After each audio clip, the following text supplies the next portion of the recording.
Hey everybody, how are you doing today? I hope you're warm and dry wherever you are. I'm standing over here next to this swampy mess, which is where the old AFL-CIO building used to stand, and I had breakfast when I was a kid with some people who knew the meaning of work.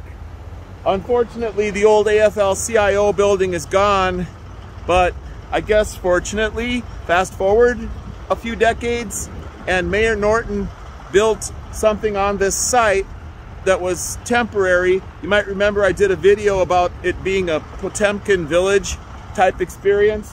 She put a statue or a art's in the eye of the beholder, right? Just like beauty. But she put a thing out here that was a one-word slogan during the lockdown. It was one word and it said, "Together."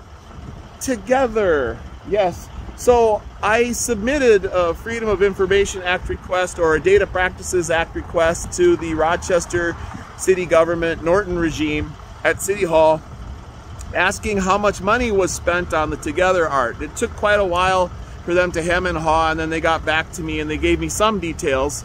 But I asked them again for more details. I said I wanted to see the contracts and I asked to see the receipts.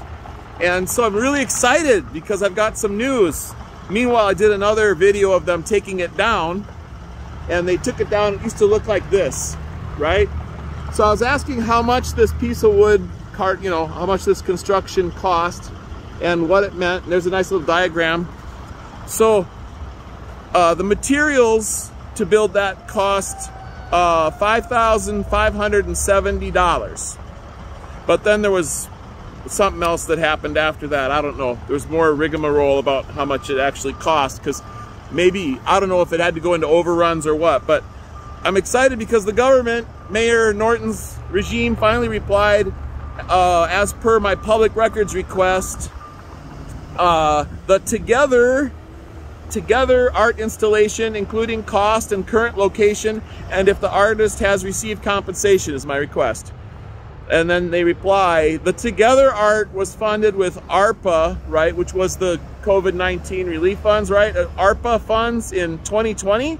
And it was a limited installation. It was taken down at the end of 2020. So it was up for, I think, about 6 months. Threshold Arts coordinated the project, and the artist was paid by Threshold Arts according to what they bid. So I guess the city government just paid the bid. I also had asked the city if they had done competitive bidding on the project, and I didn't really understand, okay, you know, was there competitive bidding, or was there a special, you know, BIPOC consideration for BIPOC women of color, if we know how to define what a woman is, I hope. The city, they quote, the city does not have records pertaining to its storage. Oh, they don't know where it is.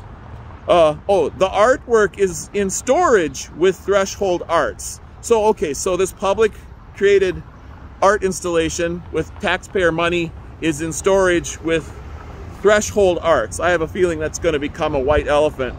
The requested contractor agreements, which include cost, have been attached. Okay, so what I'm looking at in terms of the contracts, however, are not what I would consider original source material, because none of these contracts are signed by the contractor or the client. They're not signed and dated, but it is a big reveal. There's a lot of information here about this art exhibit that did end up appearing, right? We know that one organization administered the artwork, and then they paid 2 artists, and I don't want to name them because I think they're nice people. I don't, you know, make any judgments, but one contractor received $16,000 on the project. Another contractor received $7,670. Of course, we know the materials cost in delivery was $5,570. And then $2,400 was paid to another company, that's interesting, called Northern Sun Productions. So anyway, it's all good. It looks good. I'm glad that the city responded. The total amount for artist fees, 2 artists, the materials fees, the equipment fees, and incidentals is at 5%, and project management was 10% of the total costs. That was $2,400 for project management. the total artwork project came to $27,600. So there we have it. If anybody wants to peruse these documents, again, the contracts aren't the signed documents. The contracts are just the blank documents. So I don't consider that to be true original source material.